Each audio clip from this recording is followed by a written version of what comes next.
Yogurt is a food produced by bacterial fermentation of milk, and the origins of yogurts are unknown, but it is thought to have been invented in Mesopotamia around 5000 BC. Hi, Assalamualaikum. My name is Nuriza Insyirah binti Fazil, and my metric number is AS11130. Dainty fruity agri-based product is fruit yogurt, and our product started from mango yogurt to now newly invented flavor, which is banana and strawberry yogurt.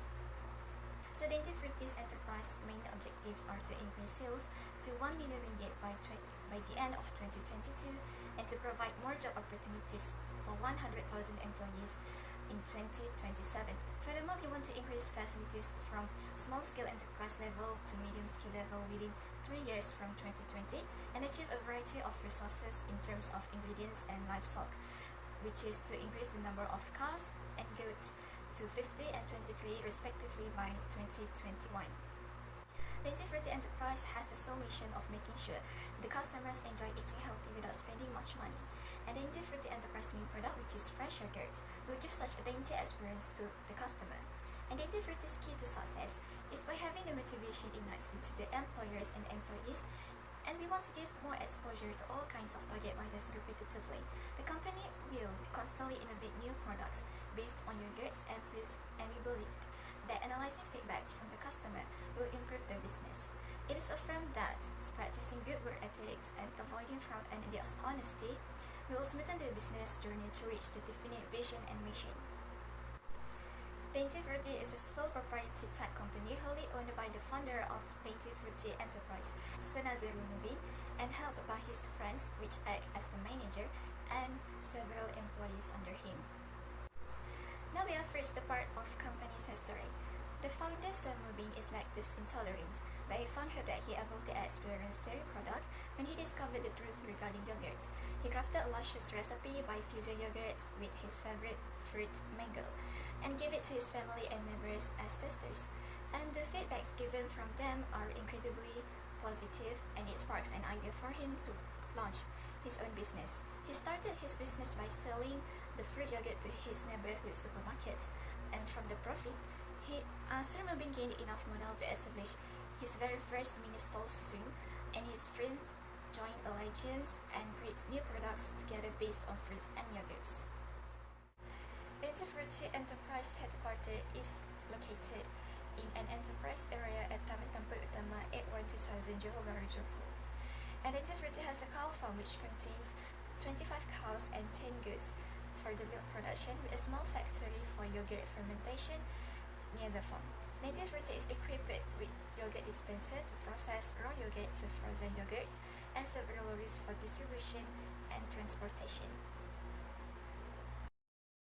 Assalamualaikum and a very good morning, and thank you to the previous presentator. Before we start, my name is Farhana binti Sulaiman, AS11380. I'll be conducting the next part for our presentation for today. Organizational structure. The CEO is Sir Nazirul Mubin bin Osman, and he is the top level management for our company. And the middle level management is the production manager, human resources manager, and marketing and sales manager. So marketing and sales manager is Sir Muhammad Azam bin Muhammad Kamil. Human resources manager is Miss Shashami binti Muhammad Yusof, and production manager, it is divided into two teams, which is yogurt production and milk production. This is because Dainty Fruity Enterprise owns its own cow farm, and therefore it is necessary to divide the production team into two to ensure a smooth workflow. So for yogurt production, it is led by Miss Farhana binti Sulaiman, and for milk production, it is led by Nuriza Insyirah binti Fazil.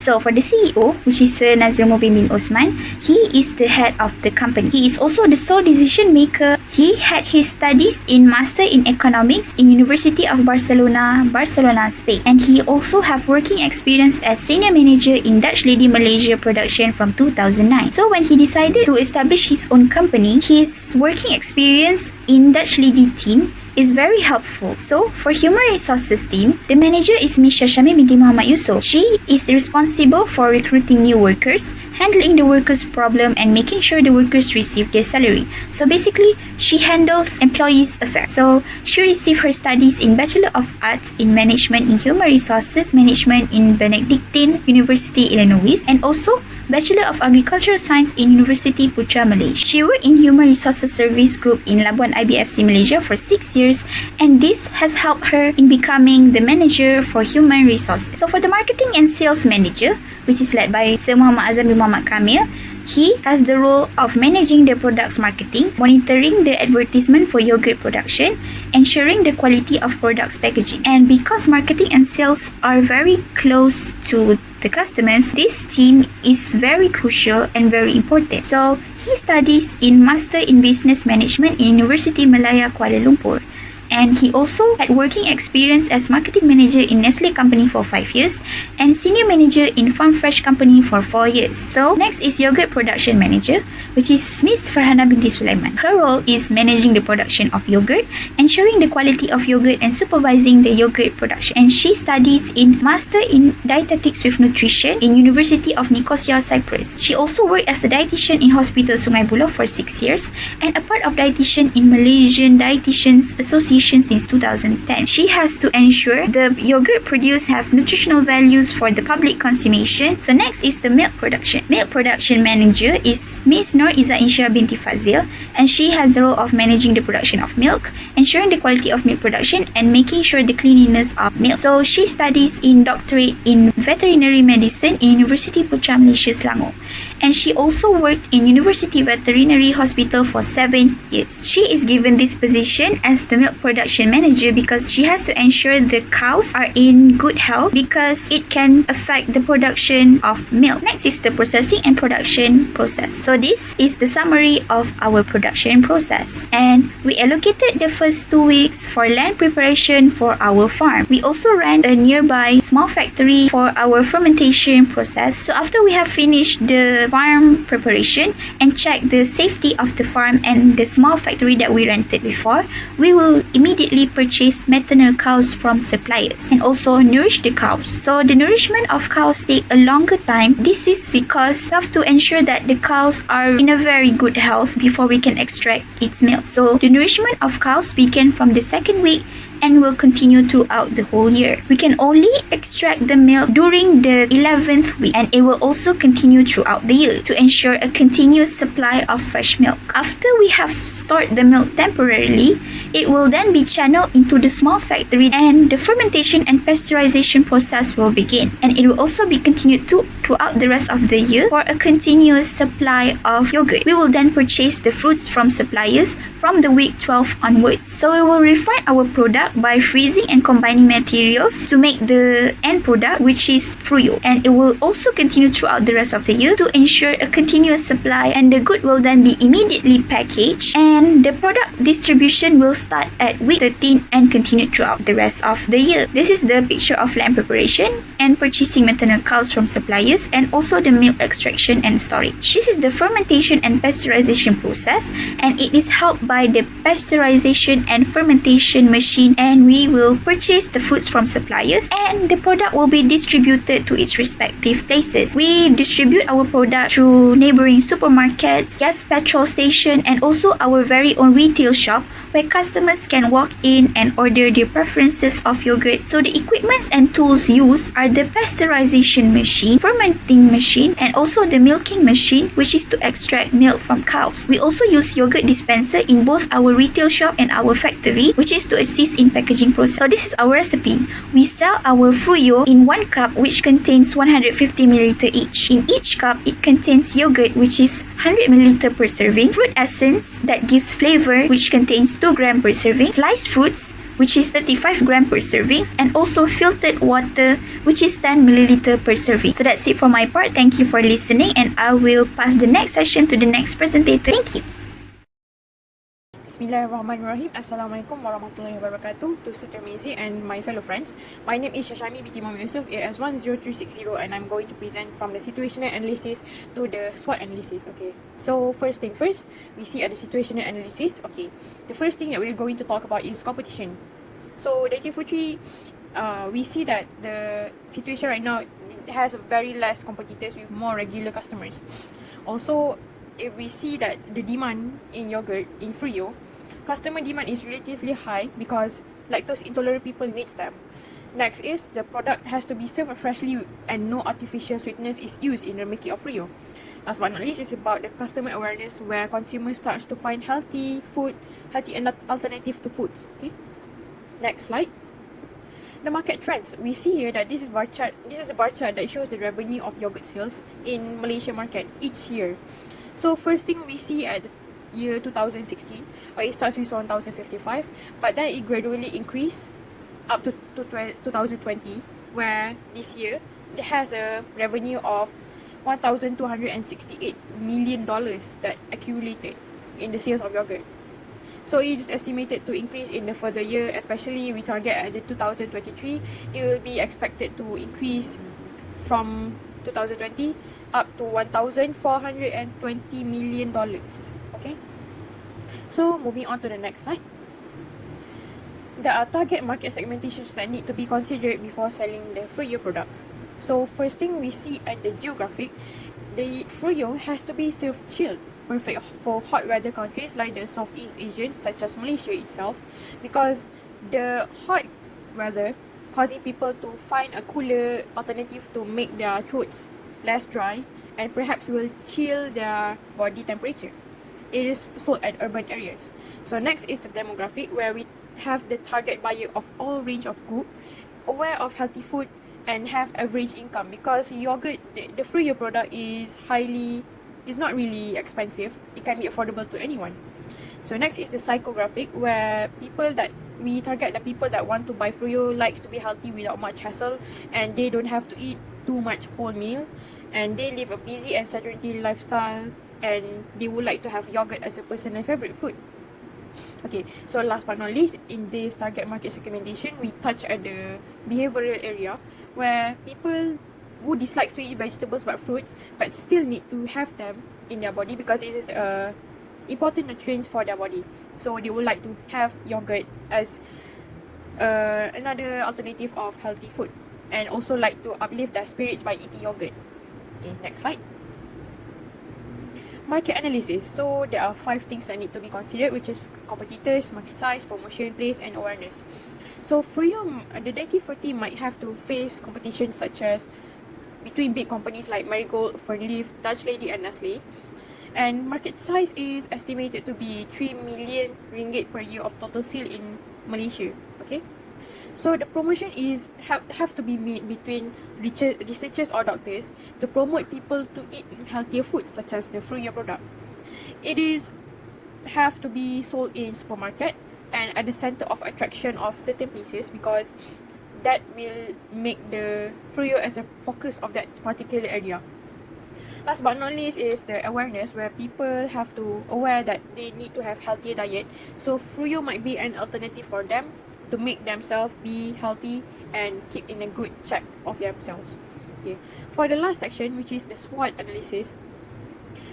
Okay, first thing first, we talk about strengths, which is in the sales of Freo product, it has low price of products rather than the other competitors, and have product that can be consumed by all age range, which is we are at a good advantage currently. Okay, so next is opportunities, where we see that lactose intolerance people looking for alternative, and also people look at more healthy product, because Freo is a healthy product that make the people prone to turn their attention to the Freo product. Okay, however, there are weaknesses, because Freo, the Dainty food tree is a form of self-propriety or propriety, so it is unable to have a mass production.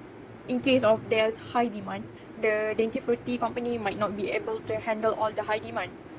Okay, next is the threats. So we see here that threats is the local dairy farm of the Dainty Fruity might unable to meet requirement, or might unable to give high supply to the most people in the country because of its small area of work. Okay, so that's all from me. I pass the next section to my friend. Thank you. As we know, yogurt is the most famous business around the world, with the low investment and high profit. Assalamualaikum warahmatullahi wabarakatuh. I bid to all of you. My name is Nazul Mubin bin Osman at S11112. So now, I'm going to present about marketing strategies. I will go to the first point with the marketing objective. Okay, Dainty Fruity Enterprise has set up a few objectives as guidance to build a successful business. Firstly, Dainty Fruity Enterprise wants to be one of the recognized brands in the local market and put in social media. such as Facebook, Instagram, and Twitter to gain more regular clients by 2024. Thus, the enterprise will be well known in every range of ages. Besides that, Dainty Fruity Enterprise would like to have mass distribution and mass marketing at popular attractions such as RUI Mall and Berjaya Square in 2022. Lastly, Dainty Fruity Enterprise would like to reach the general public with more marketing communication such as promotional messages, coupons, and advertisement by our webmaster and social media influencer within 4 months. This is to encourage customers to try and buy the product sold from Dainty Fruity Enterprise, which is Fuyo. Now we will go to the second point, which is marketing mix. As we know, marketing mix is divided by 4, which is promotion, product, price, and place. So we go to first point, which is promotion. So our company wants to attract customer attention and give them enough information regarding the product sold by Dainty Fruity Enterprise. So we will use media advertising via Facebook, Instagram, and Twitter to promote Fuyo, which is our product. This is because most of the media social users are from teenagers, and there are also internet users from other countries. So we will use this opportunity to sell Fuyo in other countries as well. Moreover, Dainty Fruity Enterprise will hire famous people or even YouTubers to promote Fuyo through their accounts. So the feedback from that will make the society wants to have a taste of Fuyo. Next is product. So our company will produce a variety of yogurt flavors such as strawberry, mango, and banana. So the yogurt will fit according to customer preference state. The company will also create on interesting design on the packaging that will attract customer, especially children's. So they will attract their attention to buy the yogurts. So the adult will also be interested in buying Fuyo when they come across the interesting packages of the product. It's all in the first impression of the product. Next, we go to the place. So Dainty Fruity Enterprise will not limit the products on the supermarket only, but we will supply to the other convenience stores as well, such as 7-Eleven, Family Market, gas station, and so on. Therefore, customer who wants to try the products can obtain it in various places and not only limited to their neighborhood supermarkets. Last but not least is price. So our company Dainty Fruity Enterprise is aware of the current situation to our economy nowadays. Therefore, the company ensures the price of Fuyo is affordable for all age range, especially children, since they can only afford to buy something within the range of their pocket money. Therefore, the high quality and healthy Fuyo will be sold within 3 ringgit Malaysia only.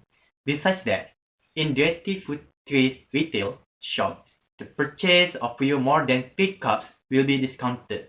Hence, it is encouraged for customers to visit Dainty Fruity's own retail shops for any wishes to purchase in bulk. That's all. Now we go to the next point, which is risk management. So, first we go to negative risk. So, along with the development in business, Dainty Fruity Enterprise will be facing some risk in negative and positive way, right? So, in our negative risk, which is the possibility that the cows and goats we have will be affected by the contagious diseases such as clostridial disease.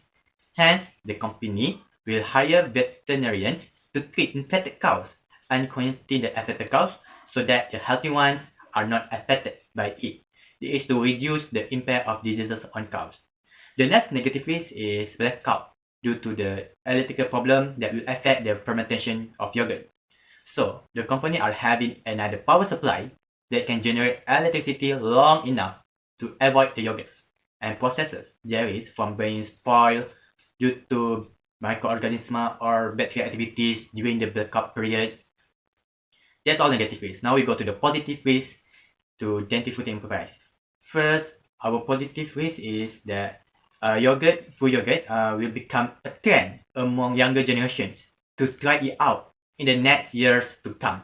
Hence, the company will exploit the opportunities by making new flavors and disclose to the general public about the added value in the product to make it more recognizable and up to date with the latest trends and demands from the customer.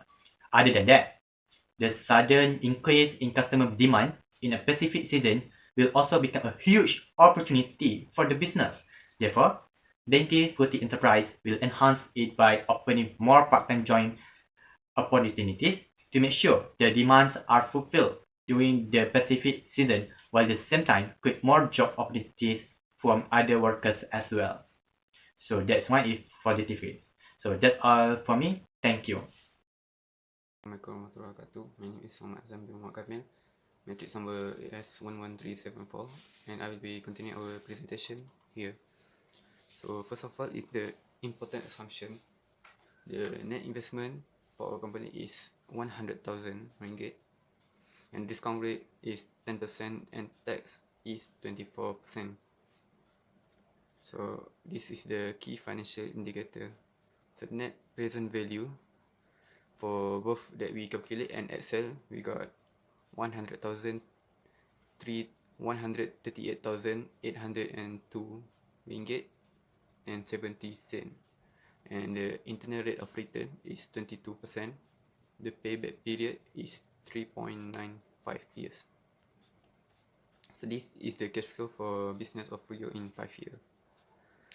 So you can see here the price of cup is 3 ringgit, and the quantity for the first year is 50,000, and for the next following years we increase it by another 50,000 cup every year, each year. So next is the cost. The cost covers the labor and management for both factory and farm, raw materials, electric and water bill, employee salary, advertising, equipment, and annual maintenance and repair. So you can see here for the labor and management for both factory and farm, the cost for the first year is quite higher compared to the following years. It's because for the first year we need to buy things to set up, like equipments, or we need to buy cows, sheep, and the milking device and so on. So for the initial year we will need higher cost. So next is the raw material. You can see the raw material increasing each year. This because, of course, raw material such as the cow feed and the sheep feed. So this raw material such as this is keep increasing each year. So we include that in our cash flow.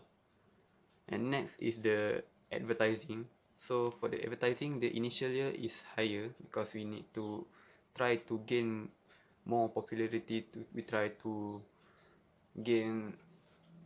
increase our fame for our product, so we can reach a wider market. So when the sale is stable for the next following years, we can reduce and maintain the advertising cost. So next is the depreciation for machine. So the book value at the beginning of year is 120,000, and at the fourth year we already have the zero book value at the end of year. Next is the base study. So for the first and the second year, we can see this, we are excluded from the tax because we have negative earning before tax, so we are excluded from the tax. And the next following years, at the third year, we already get the positive value for EBT, so then we include the tax. The tax will be included, but still the cumulative numbers is still negative. And the next following year, the fourth year, only we get the positive cumulative value cash flow. So after we have calculated, that's how we get the 3.95 payback period. So next is the long-term plan. So for the long-term plan, Dainty plan to increase the net present value to 1 million within the next 5 years. And Dainty also plan to increase the internal rate of return to 28% within the next 5 years. The company also wishes to reduce the payback period to 3.2 years. So according to our calculation before, we can see that we little bit far from our long-term plan. So how we try to achieve our long-term plan. So maybe we do something about the cost. Maybe we can increase the price per cup, or we can increase the quantity per year for the cup, so we can increase the revenue. And we also can cut the cost for some element, so we can have lower cost, so we can achieve that the internal rate of return and the payback period that we wanted. So, and that is all from me. Thank you.